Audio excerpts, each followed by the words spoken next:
Ini menurut pengalaman saya teman-teman. Jadi jangan dibandingkan dengan pendapat orang lain. Karena ini pendapat saya dan sudah saya buktikan sendiri ke badan saya. Assalamualaikum teman-teman, jumpa lagi bersama saya di channel Millennial Fit, anak muda sehat tanpa narkoba. All the boys stare, can't help it, it's a habit. Clothes that she wears, short skirt and a jacket. I just wanna get her all alone on a mattress. I just wanna have it, I just gotta have it. Rumors all around say her body is fantastic. Jadi dalam kesempatan video kali ini teman-teman, saya mau sharing sedikit ya. Karena kemarin banyak sekali yang DM saya di Instagram, yang komentar saya di YouTube karena nanyain video saya sebelumnya yang saya transformasi cutting atau diet dalam body contest kemarin teman-teman. Jadi banyak yang nanya gimana sih caranya dan lain-lain, jadi saya langsung buat video ya. Oke teman-teman, sebelum masuk ke temanya, jangan lupa untuk teman-teman klik like, komen, dan subscribe agar saya lebih bersemangat untuk mengupload video berikutnya. Dan jangan lupa juga nyalakan notifikasi loncengnya di bawah agar setiap saya upload video baru teman-teman tidak ketinggalan video notifikasi dari saya. Oke teman-teman, jadi yang perlu kita ketahui sekarang adalah mana sih caranya kita bisa mendapatkan perut yang six pack dan sekaligus menurunkan berat badan kita, juga memangkas lemak di bagian badan kita. Hal yang sangat penting ini adalah defisit kalori. Oke, sebelum kita jauh masuk ke pembahasan defisit kalorinya, saya ingin teman-teman tahu, yang sudah tahu bisa skip langsung arti dari kalori. Oke, kalori itu apa sih? Jadi kalori adalah jumlah energi yang Anda dapatkan dari makanan atau minuman, atau energi yang kita pakai untuk dibakar aktivitas sehari-hari. Sederhananya ya teman-teman, kalori ini adalah energi yang kita butuhkan untuk digunakan sebagai aktivitas sehari-hari dan menjalankan fungsi organ tubuh dengan baik. Atau bisa kita simpulkan ini, kalau kalori itu ibaratkan bahan bakar teman-teman. Jadi kebutuhan kalori setiap manusia ini berbeda-beda ya teman-teman. Kalau wanita ini umumnya kebutuhan kalori mereka ini sekitar 1.600 sampai dengan 2.400 kalori seharinya atau kalori maintenance-nya teman-teman. Kalau pria kebutuhan kalorinya sekitar 2.000 sampai dengan 3.000 kalori per harinya atau disebut dengan kalori maintenance teman-teman. Jadi kebutuhan kalori ini setiap individu berbeda ya teman-teman, dari usia, umur, aktivitas, berat badan, tinggi badan, dan lain-lain teman-teman. Nah sekarang kalian sudah tahu kan arti kalori itu apa. Jadi hal yang terpenting itu adalah defisit kalori. Tadi kita sudah bahas kalorinya apa, dan sekarang kita bahas defisit kalorinya. Oke, defisit kalori itu apa sih? Jadi defisit kalori itu adalah mana kita memasukkan energi atau kalori lebih sedikit daripada kalori yang kita butuhkan atau kalori yang kita bakar. Misalnya teman-teman, kebutuhan kalori harian saya 2000, terus saya masuk 1500. Nah itulah yang namanya defisit. Saya defisit 500.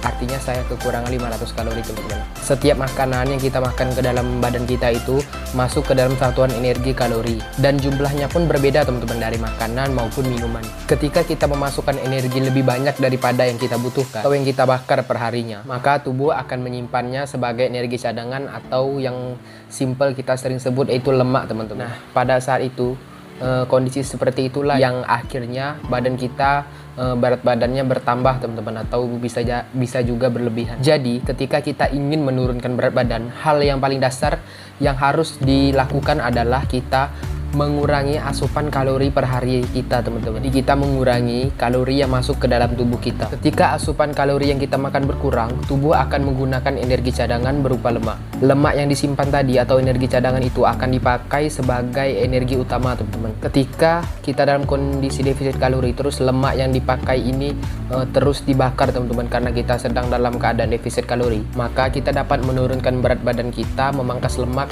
dan sekaligus membentuk perut six pack teman-teman.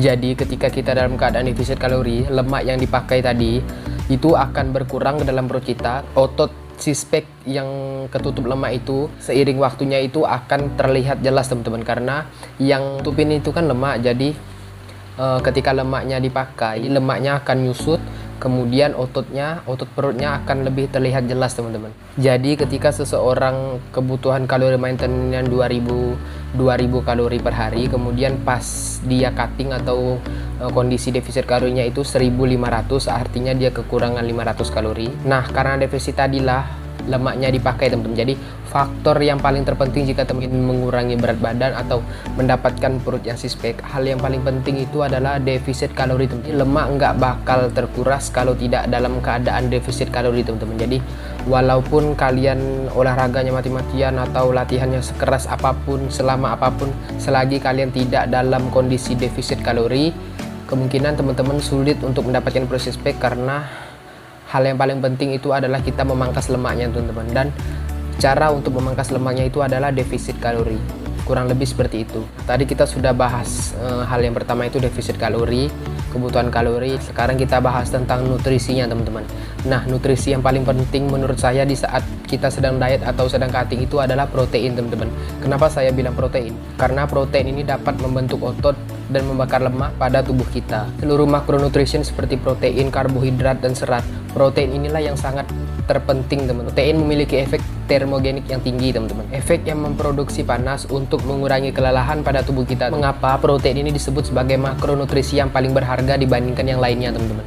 Dan hal dasar inilah kenapa para atlet-atlet binaraga ini banyak mengkonsumsi protein teman-teman. Hanya untuk pria, tapi wanita pun pada dasarnya sama teman-teman. Kita semua manusia ini memiliki DNA dan jaringan tubuh yang sama, sehingga kita butuh protein. Karena protein ini sangat penting ya teman-teman, sangat penting saat kita sedang defisit kalori atau diet teman-teman. Karena fungsi protein ini adalah salah satunya untuk mencegah katabolik atau penyusutan otot, bukan mencegah penyusutan ya teman-teman. Kalau kita diet atau cutting itu sedikit banyak tuh tetap ada otot yang susut ya teman. Sebagaimana kita harus meminimalisirkan penyusutan otot itu dengan salah satunya kita cukupi kebutuhan protein minimal 1.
jika usaha yang kita lakukan ini tidak konsisten, teman-teman pasti sulit untuk mengejar body yang kita inginkan. Misalkan kita sudah diet, misalkan 1 hari, 2 hari, 3 hari, kemudian 4 harinya kita kacau balau, kemudian berikutnya kita diet lagi, artinya itu tidak konsisten, teman-teman. Jadi jika teman-teman ingin benar-benar ingin mendapatkan perut yang six pack, teman-teman wajib konsisten diet, konsisten latihan, juga penuhi kebutuhan makronutrisi, teman-teman. Oke. Mungkin itulah tips dari saya, teman-teman. Jadi saya tidak menggurui ya di sini, kita sama-sama belajar di sini, karena kemarin banyak juga yang DM saya di Instagram, yang chat di WA, yang komentar juga, itu juga banyak, teman-teman. Gimana sih caranya bisa menurunkan berat badan sekaligus membentukkan badan yang ideal atau perut yang six pack, teman-teman. Jadi langsung saja saya buatin videonya di sini. Jadi sekali lagi, teman-teman, ini menurut pengalaman saya, teman-teman. Jadi jangan dibandingkan dengan pendapat orang lain, karena ini pendapat saya dan sudah saya buktikan sendiri ke badan saya, dan hasilnya pun ya walaupun nggak bagus amat tapi berhasil ya, teman-teman. Jadi jika teman-teman punya ide lagi mau bikin konten berikutnya, teman-teman boleh komentar di bawah atau DM di Instagram saya di @habel21_. Nanti insya Allah saya akan buatin videonya. Oke, teman-teman, semoga kita semua selalu dalam lindungan Allah Subhanahu wa Ta'ala. Mungkin cukup sampai di sinilah video saya. Jika ada salah kata yang saya ucapkan dan pernyataan yang salah, mohon dimaafkan, teman-teman. Oke, teman-teman, video yang cukup sampai di sini. Jangan lupa untuk like, komen, subscribe, dan juga share agar saya lebih bersemangat untuk mengupload video berikutnya, teman-teman. Oke, teman-teman, sampai jumpa di video selanjutnya. Assalamualaikum warahmatullahi wabarakatuh. Anak muda sehat tanpa narkoba. Baby, show me.